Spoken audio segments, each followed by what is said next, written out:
큰 스님들의 행장과 일반인들에게는 잘 알려져 있지 않은 수행 일화를 전해 듣는 시간 지대방 산책입니다. 오늘도 선원일기의 저자이자 서울 상도동 보문사 주지로 계시는 지범 스님 모셨습니다. 스님 안녕하세요. 반갑습니다. 일주일 동안 이 시간을 기다리신 많은 청취자분들이 계실 겁니다. 바로 오늘부터 법정 스님의 수행 일화를 전해주신다고 스님께서 예고를 하셨는데요. 네. 이번 주부터 법정 스님의 삶과 가르침에 대해서 나눈다고 그때 말씀을 했죠. 네. 저는 이 프로를 위해서 한 몇 달 전부터 그동안 법정 스님께서 쓰셨던 책과 그다음에 자료 이런 것들을 점검했고 또 제가 큰방 법정 스님 큰방 생활은 선방의 큰방 생활은 오랫동안 안 하셔가지고 제가 큰방에서는 많이 못 모셨지만은 예를 들어서 지리산에서라든가 네. 그다음에 불이람이라든가 그다음에 대구 간음사 제주도 또 길상사 기타 등등에서 여러 번 친견했고 인사를 나눴고 그러셨군요. 또 젊은 날 가르침을 잠깐 받았습니다. 그리고 스님의 책이 서 있는 사람이 나오던 해 네. 제가 출가를 했잖아요. 그래서 절에 가서 이 서 있는 사람들 책을 감명 깊게 읽었습니다. 네. 법정스님 하면은 떠오르는 게 무소유, 텅 빈 충만, 나누는 기쁨, 맑고 향기롭게 우리 시대의 마지막 어른. 그리고 우리 수자들은 법정스님 억새풀 같다. 억새풀이라는 네. 이런 말씀들 하십니다. 그러시군요. 그래서 얼마 전에 도반 스님과 같이 길상사에 가서 법당에 가서 발언을 했고 또 진영에 가서 향을 올렸고 네. 그러면서 이렇게 제가 발언을 했어요. 법정 스님의 맑고 향기로운 가르침이 불교 방송을 통해서 맑고 향기롭게 전해져서 세상이 법정 스님의 가르침이 맑고 향기롭게 퍼졌으면 이런 발언을 했습니다. 아, 그러셨군요. 길상사까지 가셔서 또 직접 스님께 인사도 드리시고, 네, 그렇게 그리고 한 마음의 가지 발언을. 아쉬운 것은 네네. 그 진영에 가서 인사를 드리는데 법정 스님의 그 생전의 모습하고는 좀 거리가 있는 것 같아서 마음이 좀 안 좋았습니다. 그러셨군요. 아, 스님께서, 법정 스님께서 쓰신 책 수십 권을 뭐 자료로 이제 활용하셔서 읽으셨고, 길상사에 가서 발언도 하고 오셨고, 얼마나 많은 준비를 하셨는지 말씀을 주셨는데요. 특히나, 네, 올해가 열반 10주기라서 더더욱 뜻깊은 시간이 될 것 같습니다. 많은 분들 기대하실 것 같은데, 스님께 더 말씀을 청하기에 앞서서 법정 스님의 육성 법문 잠깐 전해드리겠습니다. 우리들의 삶을 보다 풍요롭게 하는 것들이 무수히 있습니다. 그런데 눈을 밖으로만 팔기 때문에 외부적인 상황이나 그 덫에 걸려서 삶을 제대로 이루지 못합니다. 우리 둘레는 이렇게 무진장한 고마운 자연이 기다리고 있어요. 우리를 위로하고 감싸주고 우리를 먹혀 살리는 그런 자연이 여기저기 널려 있습니다. 그런데 정신을 밖으로만 쏠리느라고 그걸 찾아내지를 못해요. 있는지 없는지 관심조차 없습니다. 우리 주변에 자연이 있지만 눈이 밖으로만 향해 있어서 있는지 없는지조차 모른다는 이 스님의 말씀 잠시 전해드렸는데요. 길상사에서 하셨던 법문 가운데 한 부분이었습니다. 아, 역시 오늘 이 시간을 기다리셨던 많은 분들 중에 초심자 불자님께서 학창시절 읽었던 법정 스님의 오두막 편지가 생각납니다. 정말 감동적이었습니다. 이런 시간 준비해 주셔서 감사합니다. 지범 스님 하고 인사를 남기셨습니다. 아, 지금 전해드린 이 법문에서도 이 카랑카랑한 법정 스님의 그 음성 그리고 이 어떤 이 현실에 대한 안타까움과 준엄한 가르침을 이렇게 전달하고 계시는데요. 스님께서 먼저 행장 소개를. 네, 법정 스님의 어떤 출가 인연. 네. 그래도 행장을 이렇게 검토를 하고. 네네. 제가 그 해남 대흥사 2006년도 겨울에 살 때 법정 스님이 태어난 곳에 한번 찾아가 봤습니다. 도반이라고. 그러셨군요. 직접 그 고향은 그 전라남도 해남군 물레면 네. 선두리란 게 뭐냐면 배머리거든. 배머리 선두리. 네네네. 그러니까 거기를 유수영이라고 하죠. 유수영인데 해남하고 진도, 해남에서 진도를 넘어가는 데가 있어요. 그래서 그 바닷가 가보니까 제가 그 선두리 마을에 가보니까 그 석양 노을이 그렇게 좋아요. 그렇군요. 그 다음에 그 일출도 그렇게 좋다고 그래요. 그래서 이제 법정 스님께서는 어린 시절에 그런 석양 노을이라든가 일출, 바다를 보면서 어떤 그 서정적인 꿈을 키우신 것 같아요. 법정 스님은 아버님께서 좀 일찍 돌아가시고 특히 홀어머니와 할머니 밑에서 어린 시절에 많은 할머니의 통화 같은 이야기를 들으면서 거기서 초등학교를 나와가지고 네. 목포로 유학을 갑니다. 당시 목포의 명문 1947년도지요. 목포 상고로 유학을 가죠. 그때 그 목포 상고는 김대중 대통령께서도 나오신 학교잖아요. 그래서 이제 거기서 목포 상고 전남대학교 3학년까지 다니고 1년 휴학을 해요. 1년 휴학을 하는데 그때 불련이 이제 평소에도 이제 불심도 깊었지만은 네.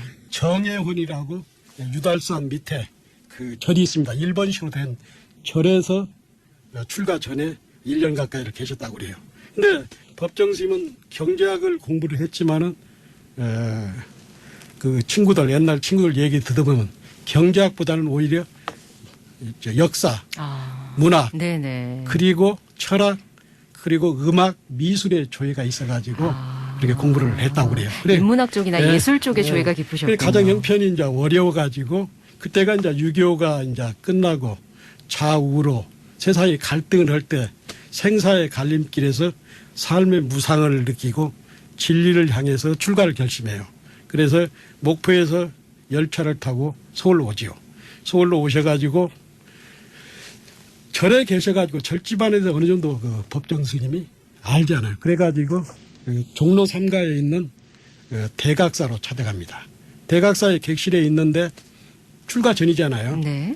월정사 스님이 계시더래요. 그래서 자기가 월정사로 오대산으로 출가한다고 하니까 월정사 스님께서 지금 오대산은 굉장히 눈이 많이 와서 찻길이 끊어졌다. 그래서 오대산에 가는 것보다는 지금 선학원에는 정화불사 관계로 그 효봉 당시 도인 효봉 스님이 와 계시니까 효봉 스님한테 가서 한번 출가를 여쭤보라고 하는 거예요. 그때가 1955년도 초겨울이었죠. 네. 그래서 대각사에서 안국동 선학원까지는 그렇게 먼 길이 아니잖아요. 그래서 친견을 하게 되죠. 역사적인 효봉과 박재철 법정이 만나게 되잖아요. 만나서 인사를 드리니까 생년을 간지를 물어보는 거예요. 그래 탁 물어보되 그 자리에서 머리를 깎게 하고 법정이라는 이름을 주는 거예요. 효봉스님. 효봉스님. 그래서 그러면서 무상 법문이나 출가 수행자의 어렵고 힘든 얘기를 쭉 얘기를 하는 거예요. 네. 그리고 이제 법정스님이 머리를 깎고 승복으로 갈아입고 종로를 한 바퀴 빙 돌았다고 그래요. 종로를 한 바퀴 빙 돌고 선학원으로 들어오니까 그때 정화불사 때문에 와 있던 스님들께서 법정스님 승복 행자의 그 승복을 입은 모습을 보고는 10년 수자보다도 더 스님 같다고 하는 거예요. 더 스님 같다고 하는 거예요. 그래서 거기서 통영 미래사로 효봉스님을 따라서 행자 생활이 시작됩니다. 그렇군요. 통영 미래사 충무잖아요. 네. 저도 그 자주 가봤는데 미래사를 가봤는데 거기서 그 초발신 자경문을 효봉스님한테 직접 배우면서 그때 소임이 뭐냐면 하루에 나무를 석짐을 하고 그 다음에 방마다 불을 떼우면서 그게 부목이라는 행자생활 네네. 주로 하는 것이 나무 하는 거라. 그런데 효봉 스님께서 하루 있어도 초발심 자격문 잠깐 가르치고 말을 않는 거예요. 말씀을. 그게 굉장히 행자는 답답하잖아요. 법정은. 그래서 저도 그 미래사를 가보면 바다가 보입니다. 네. 푸른 바다를 보고 대화를 나누고 새우고 대화를 나누면서 정말 허기진 행자 생활을 처절하게 하죠. 그래가지고 1956년도 음력으로 1월 15일 법정심이 드디어 3위계를 받지요. 거기서. 그러니까 통영 미래사에서 3위계를 받지요. 네. 그러고 나서 법정을 데리고 효봉 스님이 쌍계사 탑전으로 갑니다. 쌍계사 탑전에. 그래서 구산 스님한테, 그때 구산 스님이 효봉 스님 맞상자잖아요. 내가 법정을 데리고 쌍계사 탑전에 가서 수행을 하는데 정화불사 때문에 많은 사람들이 나를 찾을 거다.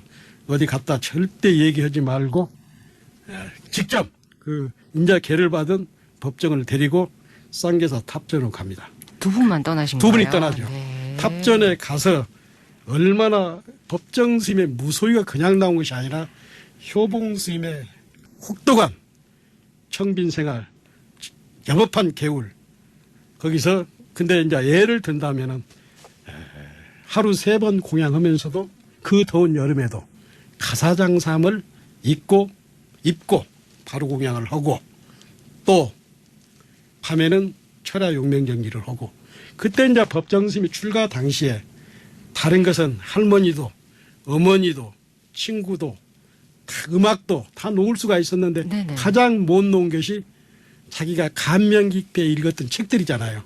책들인데 그래서 3일간을 고뇌를 하다가 뽑았다 하다가 책 3권을 가지고 출가를 했잖아요. 네. 근데 막상 그 탑전에 와서 효봉 노사를 모시고 살면서 책을 보는데 이건 뭐 절집안에 책들하고는 거리가 있는 거예요.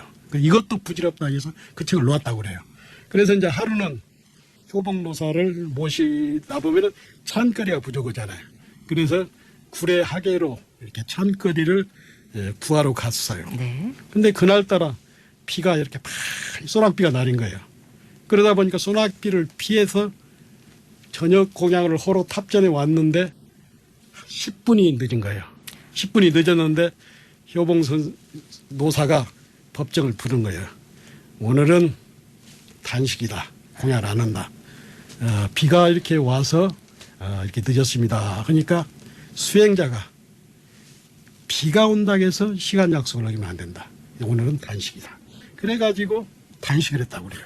얼마나 그 어린 삼이 법정은 조실스님한테 미안했겠잖아요. 네. 그리고 또 하루는 우물가에서 법정 3일을 부른 거예요. 근데 효봉노사의 목소리 톤이 높아진 거예요. 그러면서 그릇하고 젓가락을 가져라는 거예요. 그래서 우물 쪽에 밥그릇을 씻다가 다발이 10개 정도 떨어진 거예요. 그 다음에 그 김치 실가리 이게 몇 개가 우물가에 있는 거예요. 그것을 네네. 물로 가지고 딱 씻으면서 효봉노사가 그걸 잡숴버리는 거예요. 그러니 법정스님이 얼마나 놀랐겠습니까? 네. 그러면서 거기서 청빈을 배우고 시주의 은혜에 대해서 시주의 물건이 얼마나 귀한가를 느끼는 거예요. 네네. 그리고 아무리 못 쓴 물건도 아무리 못 쓰게 된 물건도 버릴 때는 효봉노사의 허락을 받아야 합니다. 그렇군요. 그 정도로 여법하게 처절하게 수행하는 스님 밑에서 1년 가까이를 하드 트레이닝을 받은 거예요. 그래가지고 해인사로 가산시대가 열리죠. 그러니까 지금 전해주신 몇몇의 일화만 봐도 네. 효봉 큰 스님을 은사로 모셨으니 정말 얼마나 제대로 배우셨을까 싶은데 그 정말 과정이 네 대단하셨네요. 그러니까 벌써 이제 효봉 도인이 봤을 때는 법정스님이 뭔가 틀리니까 뭔가 앞으로 큰 물건이 될 사람이다 보니까 가까이서 트레이닝을 시킨 거예요. 그러니까 딱 단둘이 단둘이. 1대1로 네. 그래가지고 법정스님이 해인사 선방으로 이렇게 떠납니다. 그러니까 그때가 해인사로 갈 때가 아마도 57년 정도 이렇게 될 겁니다. 아, 네. 가야산 해인사 강원 선방 얘기는 다음 시간에 시간에 하도록 하겠습니다.